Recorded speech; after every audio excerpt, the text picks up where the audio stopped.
Displaced men suspected of being members of the Islamic State were searched and washed recently at a security screening center near Kirkuk, Iraq. Ivor Prickett for the New York Times The Hague. As recently as a year ago, United States and other Western counterterrorism officials feared that a major surge of Islamic State fighters would return home to Europe and North Africa to commit mayhem after being driven out of their strongholds in Mosul, Iraq, and Raqqa, Syria. Now, those cities have fallen to American-backed forces, but the number of combatant returnees has been much smaller than anticipated, if still worrisome, counterterrorism officials say. That is in part because the Trump administration intensified its focus on preventing fighters from seeping out of those cities, and more militants fought to the death than expected. Hundreds also surrendered in Raqqa, and some probably escaped to new battlegrounds in Libya or the Philippines. We're not seeing a lot of flow out of the core caliphate because most of those people are dead now, Lt. Gen. Kenneth F. McKenzie, Jr., the director of the Pentagon's Joint Staff, said last week. Some of them are going to go to ground. Some 40,000 fighters from more than 120 countries poured into the battles in Syria and Iraq over the past 4 years, American officials say.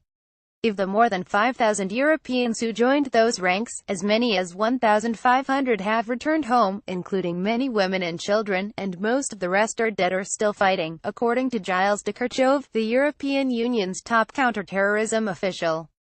To be sure, the Islamic State, also known as ISIS or ISIL, still poses a threat to Western countries, perhaps chiefly in the form of militants who are inspired or enabled by the group to attack at home, as evidenced by the recent attacks in Britain and Barcelona, officials say. But a combination of factors has suppressed the flow of militants returning from war zones. Many died after Allied and local forces cut off most escape routes from Raqqa and Mosul. Since the terrorist attacks in Paris in 2015 and Brussels last year, European nations have tightened border security and increased surveillance. Others are believed to be bottled up in third countries like Turkey. The scene at the Manchester Arena after an explosion during an Ariana Grande concert in May. The Islamic State later claimed credit.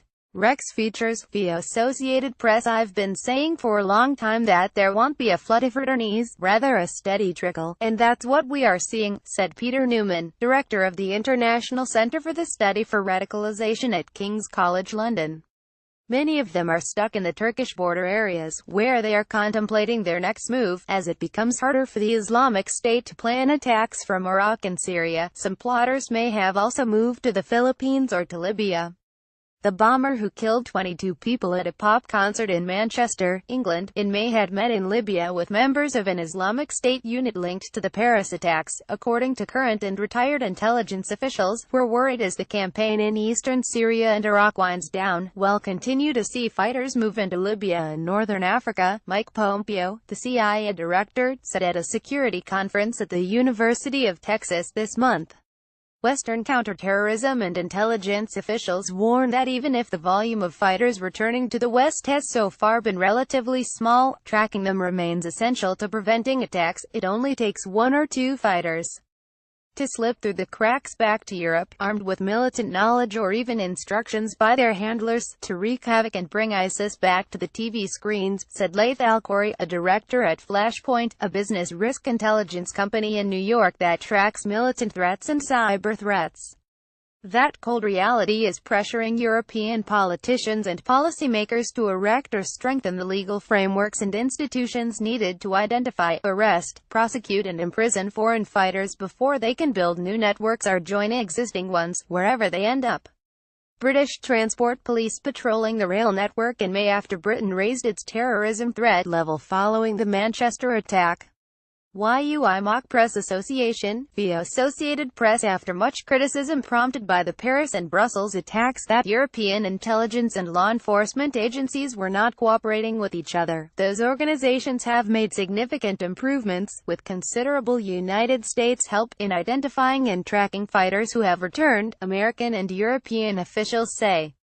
As for the attackers in France and Belgium, that cell is largely gone, but there are still pieces to be found, Manuel Navrat, chief of the European Counter-Terrorism Center, said in an interview here at the headquarters of Europol, an intelligence-sharing arm of the European Union. European intelligence services, along with Interpol, have created major new databases of suspected foreign fighters. European spy agencies and Europol have also created counter-terrorism hubs in the Netherlands for sharing information and mapping out strategies. And a classified American military program in Jordan called Operation Gallant Phoenix is scooping up data collected in commando raids in Syria and Iraq and funneling it to law enforcement agencies in Europe and Southeast Asia.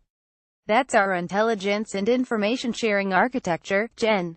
Joseph F. Dunford Jr., the chairman of the Joint Chiefs of Staff, said in describing the program to Congress in June. Despite these advances, homegrown or inspired jihadists who have never traveled to war zones remain perhaps the largest threat. The continuing efforts of ISIL followers in Europe to conduct attacks demonstrate the potential for ISIL to recruit and motivate followers in Europe, said a United Nations report in August. Those attacks involved both individuals who were prevented from traveling to the conflict zones and individuals who had no prior intention to travel. Several American and European officials also voiced concern about Turkey, a country that has the trappings of a modern state, but where the Islamic State has been allowed to operate almost unchecked, until recently. In an aborted plot in Australia this summer, parts of a roadside bomb were sent through international air cargo from Turkey through Islamic State operatives in Syria to one of the suspects in Australia.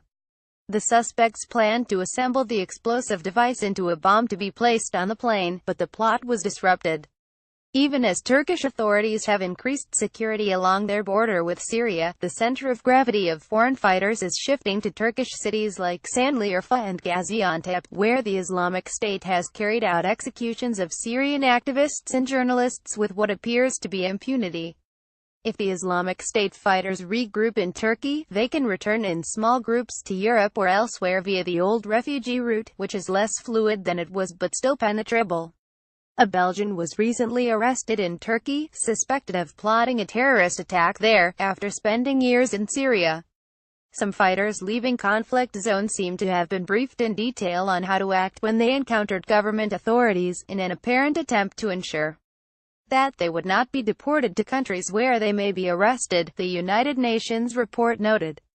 That might indicate a deliberate attempt by Islamic State leaders to establish a presence in different regions, the report concluded.